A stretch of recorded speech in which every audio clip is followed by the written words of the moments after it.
Greetings everyone, this is the Nicene Creedsman, and here we are with part 3 of this series on why I decided to become Catholic. Here we are in front of the beautiful Church of St. Mary, Church of the Visitation, in honor of St. Gabriel visiting St. Mary and announcing to her that she would bear the Son of God. She would bear God himself. And it wasn't just the historical reasons as well as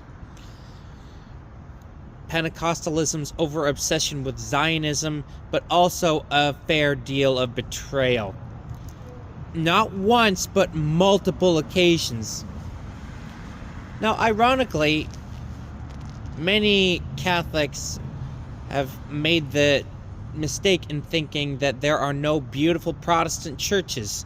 Well, most of the Protestant churches that are ugly and bland, most of them are Pentecostal or non-denominational. But there are beautiful Protestant churches.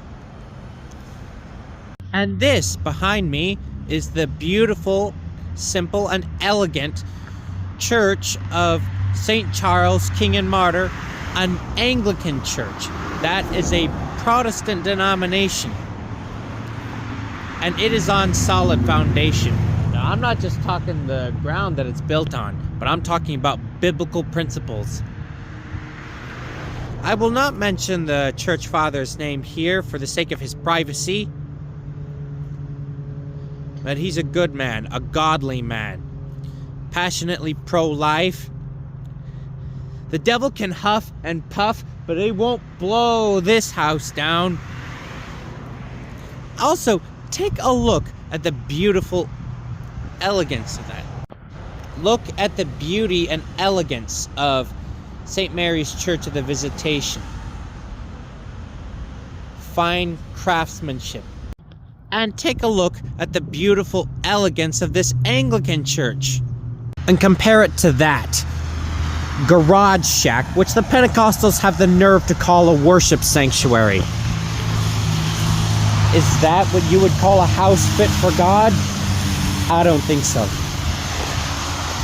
And to make matters worse, at a Pentecostal university,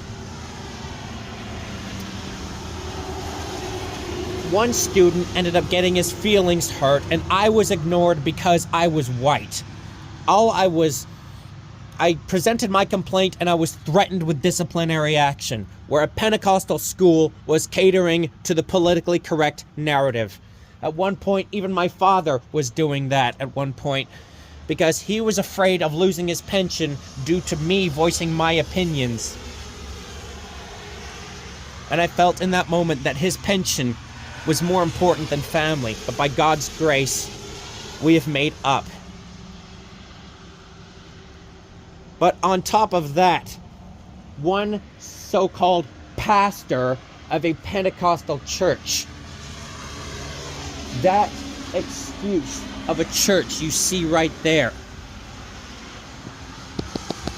What did he do? He barred me from coming back because my ex-wife ended up putting a false restraining order on me. She lied. She claimed that I threatened her. I never threatened her.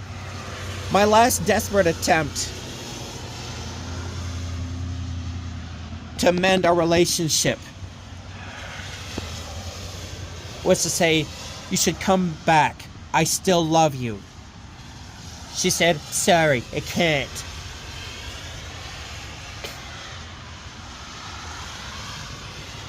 And then in the process, he is the one who kicked me out of his excuse of a church.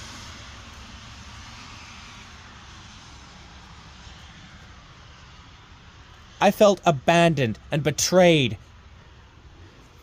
Basically, the Pentecostals have considered me nothing but worthless trash and an expendable piece in a game of their puzzle, where apparently they care more about the foreigners that they would convert than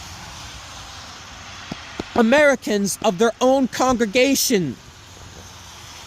And you know what else makes matters worse? This coming Valentine's Day was supposed to be my first anniversary. But no. And what does he do to help me save... What does the Pentecostal pastor do to help me save my marriage? Nothing. He doesn't even care about the example that he's setting for the children or for the rest of his own congregation. In fact, to Catholicism, marriage is a sacrament. Apparently, if this is how the Assemblies of God is going to treat marriage, I don't want to be a part of it. Especially when I've been so wounded like this. If you're an AG leader, wake the freak up. Wake up, AG. Or you're going to lose your members. As a matter of fact, I hope you do lose your members to the Catholic Church. There's a reason why so many young men are reverting to orthodoxy and Catholicism, and betrayal from women who can't even uphold the covenant of marriage. This is one of those reasons. Marriage is actually deemed sacred to Orthodox and Catholics, and apparently it's nothing special to the Assemblies of God Pentecostals. Nothing special. At this Catholic church right here, Corpus Christi Catholic Church, that I decided to pick up my life where I left it off. Returning to Catholicism. Or rather going there for the first time. They treated me as one of their own and welcomed me in my hour of need where the Pentecostals abandoned me.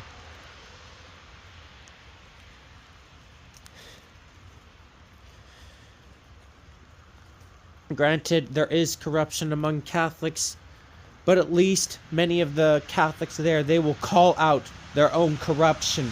I have not seen any of that among the Pentecostals. Anyways, thank you very much for watching. Don't forget to like, subscribe, and share. It really helps out the channel when you do that. Peace be with you. This is the Nicene Creedsman out.